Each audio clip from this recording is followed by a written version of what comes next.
Hey viewers, this is Winshare. Glad you could join me. Today's video I want to talk about Battlefield 4 Operation Locker. I believe that's what it's called. This map is the new, basically the new Operation Metro, if you will, for Battlefield 4. Massive meat grinder type map. I'm playing on PC with a 64 player count server. I want to present this video to my next gen console base.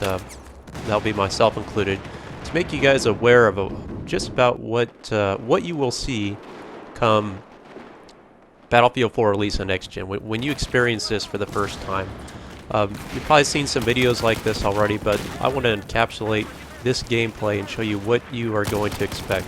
And this is what you see a lot: massive screen bouncing. Lots of explosions, grenade spamming, M320s, guys shooting you through walls. Well, that shouldn't be the case, that last one. But unfortunately, guys, the netcode thus far in Battlefield 4, I will have to be quite critical of it. It's not nearly as good as it was in Battlefield 3. Now, if you recall in Battlefield 3, the netcode, look at this flare going off here. Isn't that cool? I'm going to show you some visuals in this gameplay. I mean, this is just incredible visuals. The graphics in this game, just really, the lighting is unbelievable. But if you recall in Battlefield 3, the netcode was an issue that developers tried to address in several patches, but all in all, it just never got fixed. In Battlefield 4, it seems to be much worse in a lot of respects. It's not terrible, it doesn't make the game unplayable, but it is frustrating. I notice it on a routine basis. Right here you can see the effect of Levolution here, where this is a central location of this map, the guard tower, where you can mount machine guns in there. And it was a collapse at that time. I was trying to make a break for it. Point of, in fact, not for a point of a pointer, that is. Do not hesitate in this game mode. Look at you shooting through these like jail cells. I mean, the bullets, sometimes they go through these things, sometimes they don't, but they do produce like showers and sparks. I mean, you are blinded so much in this map. So if I had to make a recommendation for a sight, if you do unlock it, which will be my next video I'll discuss, is the infrared sight, or the FLIR type sight. That's really advantageous to this map, particularly outside in this area with this blizzard type environment. When you're looking inside this flanking route into the corridors, it's really helpful to have that vision to look in there, because you're going from a bright environment to a dark environment. It's very difficult for you to pick up enemies in there, so you want to be spotting too, and hopefully you can spam the spot switch and pick up a guy and shoot some bullets in there, because they have an advantage of seeing you out there. Anytime you're in a lit area, they're in a dark area, they'll be able to see you much easier out there, so bear that in mind too. But this map, it's a unique map. A lot of people either love it or they hate it. I've seen some interesting comments in the upper left-hand corner of the screen, people typing comments about that. I think the funny one I saw was one guy saying the war in Iraq did more for humanity than this map. I thought that was an interesting comment. Again, some people love it, hate it. It's definitely a linear map, but there's many flanking routes, but it's much more concentrated and funneled than it was in Operation Metro. I mean, imagine in Operation Metro, the position between Bravo and the A flag. You have those three open areas, essentially, or those three corridors. Imagine all those corridors being funneled into one, and that's essentially what you have on this map. I mean, it's just complete, utter meat grinder. Look at all the bodies here on the ground, too, as I go up this hill. I mean, just bodies litter everything out here. Here, this is the site I was talking about that really helps you have a little bit of a sight advantage on your opponent. Of course, it's a difficult site to unlock. Thus, you know, with the battle packs and everything, like, I've got on the M240 Bravo, and I literally had to labor through every single battle pack, I guess what they call the black battle pack or whatever it is. I had to unlock every battle pack possible, and it was, of course, the last battle pack I unlocked that I finally got this site unlocked. Some people are lucky and just get it in a random battle pack. You know, the whole battle pack thing, personally, not really. I mean, it's kind of cool. Yeah, maybe I'll get something, maybe I don't. I like the randomness effect of it. But in terms of the actual use of it, I'm not really seeing it. I mean, I paid an arm and a leg for Battlefield 4 Deluxe and Premium and this and that, so I got gold battle packs and I got this and that, but frankly, they didn't get anything out of me except money. And I'm not being critical of DICE trying to make money, but at the same point in time, too, I'm frowning on this whole battle pack idea a bit. You know, maybe I can see it with like camos and exclusives, but basic core attachments for weapons, that seems kind of strange to me.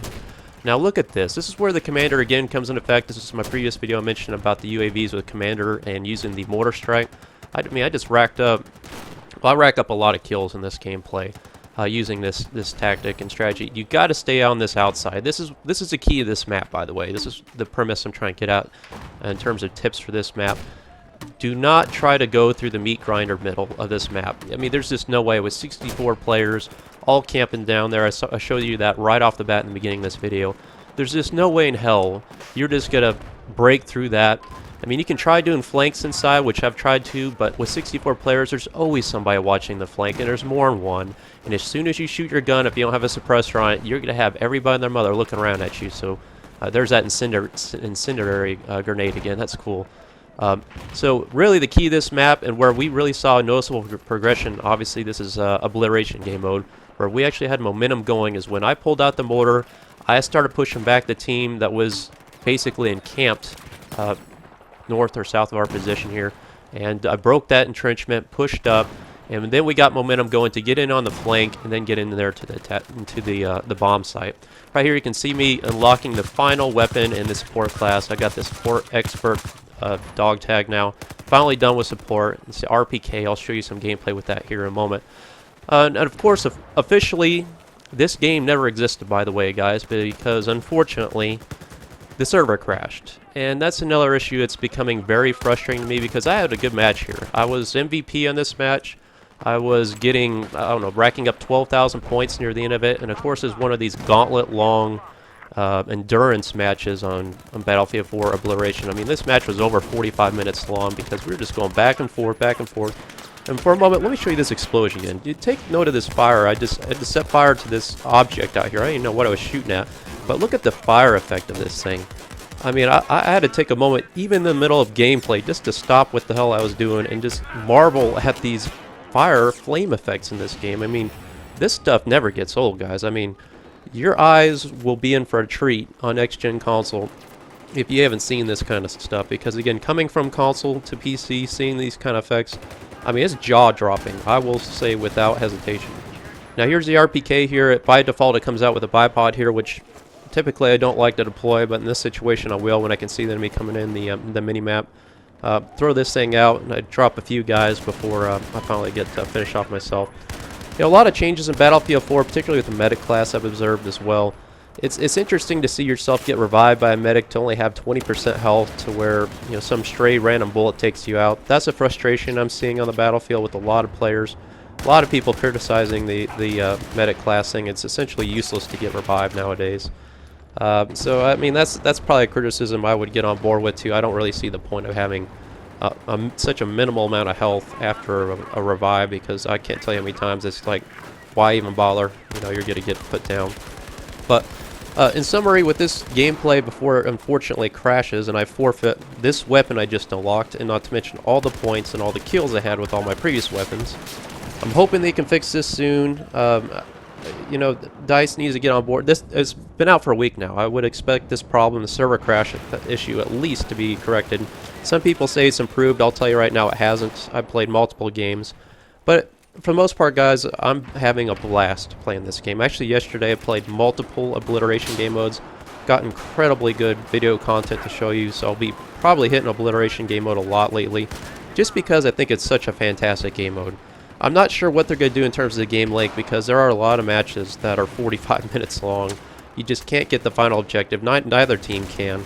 So that is a little frustrating, but I don't know what the solution is. I know in the beta they just did a cap at 20 minutes. That was not the solution, I'll tell you that right now.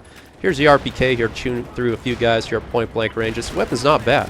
I'm starting to appreciate why this gun's the final weapon you unlock and support.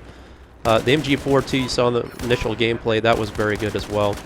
A lot of weapons to support. Bottom line, this class, I argue, is the sharp end of the spear in Battlefield 4. You can do so much with this class. Oh, I can't tell you how many times I've cleared out a whole team right here in this area I'm at right now with an airborne mortar, the XM25 that is, excuse me, across down there in the guard area. I mean, I'll clean out a whole team just with that piece of equipment. So obviously you can see me spamming the mortar here at the end. Multi-kills. this is, I mean, in summary, the support class is integral to your success on this map. I mean, look at this map. I mean, this is Christmas right here for support class guy. You just see 64 players out here in the open. Rain it down. I mean, heads up. I mean, this is where people are like, holy cow.